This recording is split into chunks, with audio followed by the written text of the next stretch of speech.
মজদুর সংঘের ৯ দাবিতে ডিএম এর কাছে ডেপুটেশন, আন্দোলনের হুঁশিয়ারি। শ্রমিকদের মজুরি বৃদ্ধি, কর্মসংস্থান ও নিশ্চিতকরণ সহ ৯ দফা দাবি পূরণ না হলে আন্দোলনের পথে নামবে ভারতীয় মজদুর সংঘ, খবর মারফত জানা গেছে।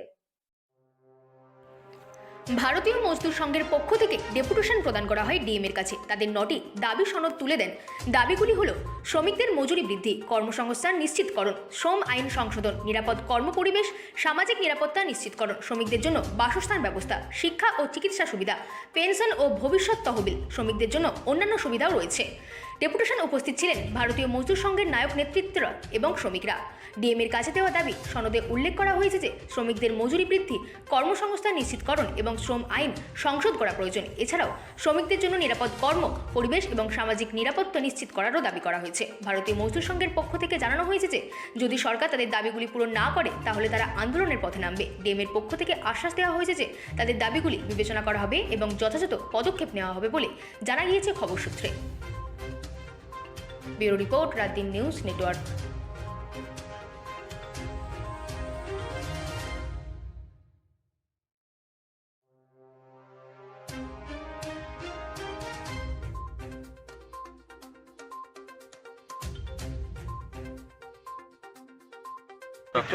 সাধারণ সম্পাদকের দায়িত্ব পালন করছে।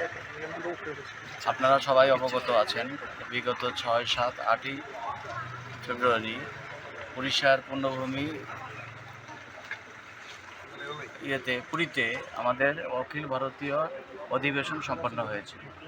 সেখানে ২৩টা দেশের প্রতিনিধি আমাদের সেই বৈঠকে সম্মেলনে অংশগ্রহণ করেছেন। ভারতবর্ষের মাননীয় আপনার শিক্ষামন্ত্রী অংশগ্রহণ করেছেন, ভারতবর্ষের শ্রমমন্ত্রী মনসুখভাই মান্ডিয়া অংশগ্রহণ করেছেন, রাজ্যের সিএম, ডেপুটি সিএম সবাই অংশগ্রহণ করেছেন। সেই বৈঠকে সর্বজন বিদিত সর্বজন সম্মতিক্রমে ভারতবর্ষের প্রতিটি জেলা থেকে, প্রতিটি ইউনিয়ন থেকে বিশেষ যারা কার্যকর্তা বা পদাধিকারী আছেন সেই বৈঠকে অংশগ্রহণ করেছেন। সেখানে আমাদের যে দাবি সমূহ বিষয় নিয়ে যে আলোচনা হয়েছে এবং সিদ্ধান্ত হয়েছে যে 29টা লেবার কোডকে ভেঙে যে 4টি লেবার কোড করা হয়েছে তার মধ্যে বিশেষ কিছুগুলো বিষয়কে এড়িয়ে যাওয়া হয়েছে। আমরা আশা রাখছি ভারতীয় মজদুর সংঘের যে এই দীর্ঘদিনের আন্দোলন, সেই আন্দোলনের কথাকে মাথায় রেখে এবং শ্রমজীবী গরিব মানুষের কথায় মাথায় রেখে ভারত সরকার আমাদের এই দাবিগুলো পূরণ করবেন।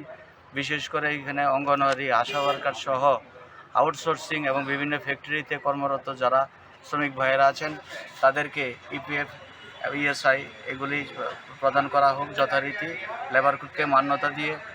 পাশাপাশি এখানে যে আপনার ২,০০০ টাকা, আজকের যুগে ২,০০০ টাকা ভাতা দেওয়া হচ্ছে আশা কর্মীদের, আশা ফ্যাসিলিটেটর যারা আছেন, আজকের যুগে ২,০০০ টাকা একটা অতি সামান্য বিষয়। এবং ১,০০০ টাকা যেখানে আপনার পেনশন দেওয়া হয়, আপনারা সবাই অবগত আছেন, যেখানে সামাজিক ভাতা ২,০০০ টাকা দেওয়া হয় সেটা অতি নগণ্য। এটা মস্করা বললে এটা ভুল হবে না। তাই ভারত সরকারের কাছে আমরা আজকে ভারতবর্ষের প্রতিটি জেলা থেকে মাননীয় DM to CM, CM to prime minister আমরা আজকে ডেপুটেশন দিচ্ছি। সারা ভারতবর্ষে অতি উৎসাহ উদ্দীপনার মধ্যে দিয়ে প্রতিবাদ দিবস হিসাবে আজকের দিনটা আমরা পালন করছি। তারই অঙ্গ হিসাবে পশ্চিম ত্রিপুরা জেলায় আমরা ভারতীয় মজদুর সংঘের যারা প্রদেশ পদাধিকারী আছে তারাও অংশগ্রহণ করেছি।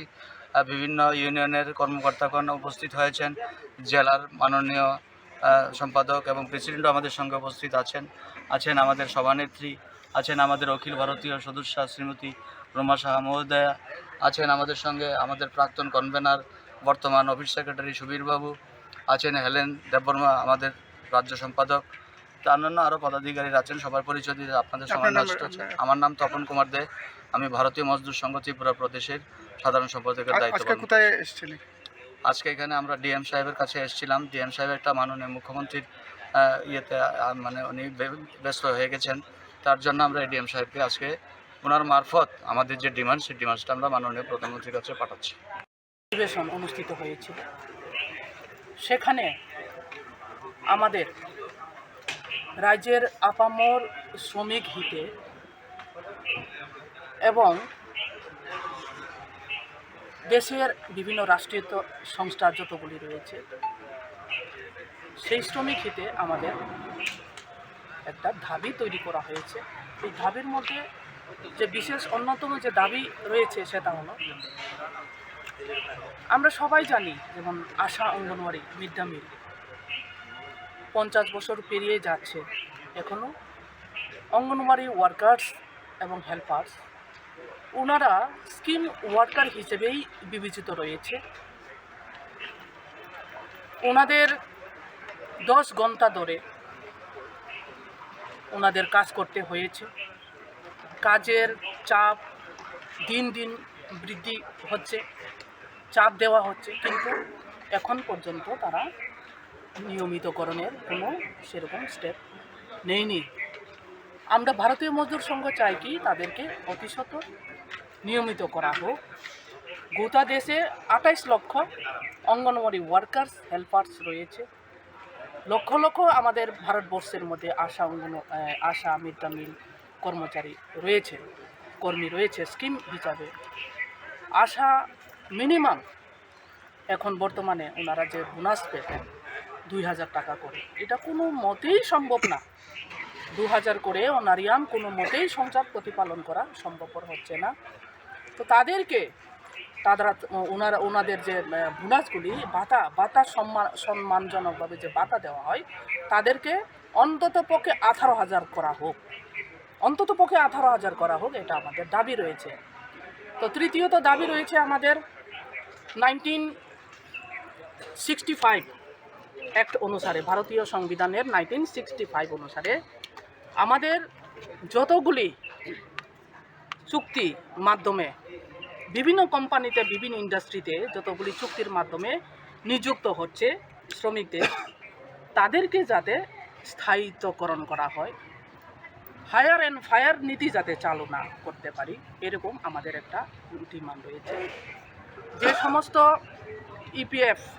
ইপিএফও এবং ইএসআই আওতাধীন যারা শ্রমিক রয়েছেন, তাদের যে ওনারা যে পাচ্ছেন, ওনারা যে প্রাপ্য পাচ্ছেন, এটা বৃদ্ধি করা। পাশাপাশি সংবিধানের আমাদের এই যে আইএলসি, ইন্ডিয়ান লেবার কনফারেন্স, দীর্ঘদিন ধরে ইন্ডিয়ান লেবার কনফারেন্স আহ্বান করা হয়নি। কেন্দ্রীয় সরকার অতি সত্বর ইন্ডিয়ান লেবার কনফারেন্স করা হয়। এতে আমাদের এই যে ত্রিপাক্ষিক যে কমিটিগুলি রয়েছে, ত্রিপাক্ষিক কমিটিগুলি যাতে পুনর্গঠন করা হয়।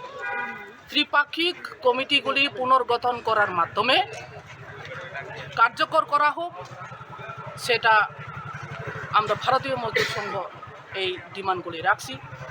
কেন্দ্রীয় জাতীয় স্তরে যদি এই ত্রিপাক্ষিক বিভিন্ন ক্ষেত্রে যে ত্রিপাক্ষিক কমিটি রয়েছে, শ্রমিক কল্যাণের উদ্যোগে যে ত্রিপাক্ষিক কমিটিগুলি রয়েছে জাতীয় ক্ষেত্রে, এটা জাতীয় ক্ষেত্রে যদি ত্রিপাক্ষিক কমিটিগুলি যদি পুনরাগঠন করে যদি এটাকে লাগু করতে পারে, তাহলে আমাদের রাজ্যের ক্ষেত্রে, প্রতিটা রাজ্যের ক্ষেত্রে সেই ত্রিপাক্ষিক কমিটিগুলি শক্তিশালী হবে এবং আমাদের শ্রমিকের কল্যাণে সেখানে চর্চিত হবে, আলোচনা হবে বিস্তারিতভাবে। তো